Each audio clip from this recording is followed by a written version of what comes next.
দর্শক, চলে এলাম আমি লুবাবা কিচেন থেকে আজকে আরেকটা নতুন রেসিপি নিয়ে। আর আপনারা জানেন আমি খুব সহজ রেসিপি নিয়ে আপনাদের মাঝে চলে আসি। আজকে নিয়ে এসেছি মাত্র 4টা ডিম দিয়ে কিভাবে আপনারা পুডিং বানাবেন সেটা দেখাবো, আর কি লাগছে সেটা জেনে নেন।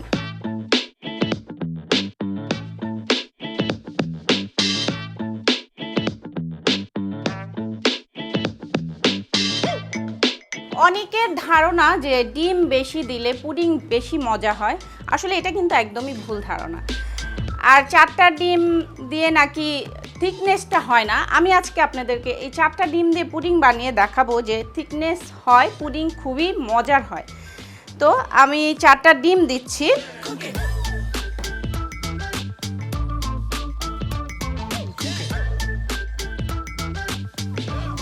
আপনারা এই পুডিং খাবেন আর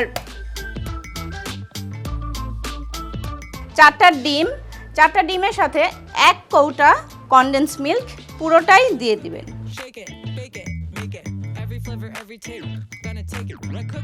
সাথে 1 কাপ দুধ। তারপর এটাকে ভালোভাবে আপনি মিশিয়ে নেবেন। ডিমটাকে ভালোভাবে ফেটিয়ে দুধ আর কনডেন্স মিল্ক সবগুলা একসাথে ভালো করে মিক্সড করে নিতে হবে। আপনারা চাইলে ব্লেন্ডারে ব্লেন্ড করে নিতে পারেন। আমি আপনাদেরকে এভাবেই দেখাচ্ছি, কারণ অনেক সময় দেখা গেছে যে আমার হাতের কাছে ব্লেন্ডার নেই, আমি কি করব, তখন কি পুডিং খাবো না। আমি কি করছি দেখতেই পাচ্ছেন, এটার সাহায্যে আমি এটাকে ভালোভাবে মিক্সড করে নিচ্ছি। এটার সাহায্যে মিক্সড করার পরেও এই পুডিংটা খুবই সফট হবে, খুবই ভালো হবে। মিক্সটা ভালোভাবে করে নিলেই হবে। আমার মিক্সড হয়ে গেছে, আমি এটাকে রাখছি। আমি এখন পুডিংটা বসাবো, তাই পুডিংয়ের এরকম বক্স তো পাওয়াই যায়, আপনারা জানেন। তো এরকম একটা বক্স নিয়ে নিয়েছি, এটার মধ্যে আমি ক্যারামেল করে নিব। ক্যারামেল করার জন্য আপনি চিনি নিয়ে নেবেন 2 টেবিল চামচের মতো। এখানে 2 টেবিল চামচ চিনির মধ্যে আমি একটু পানি দিয়ে নিচ্ছি ক্যারামেলের জন্য। এখন আমি এটা চুলায় দিয়ে দেব।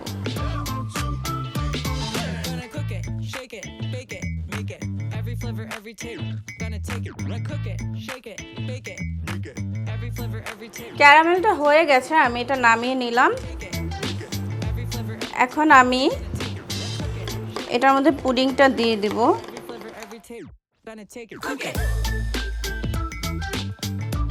আর চুলার মধ্যে আমি গরম পানি বসিয়ে দিচ্ছি। এভাবে আমি পানিটা বসিয়ে দিলাম, এর ভিতরে একটা এরকম স্ট্যান্ড দিয়ে দিলাম। পানিটা গরম হোক, তারপর আমি এখানে পুডিংটা বসিয়ে দেব। পানি গরম হয়ে গেছে, আমি এখানে পুডিংটাকে ঢেকে দিয়ে আমি পুডিংটাকে 1 ঘন্টার জন্য চুলায় রাখবো। ঢেকে দিচ্ছি, সাথে আমি এই ছিদ্রটা বন্ধ করে দিলাম যেন বাষ্পটা বের না হয়। তো 1 ঘন্টার জন্য আমরা অপেক্ষা করি। 1 ঘন্টা পর নামিয়ে নিলাম পুডিং। মাত্র 4টা ডিম দিয়ে এত সুন্দর একটা পুডিং হয়ে গেল, দেখেন।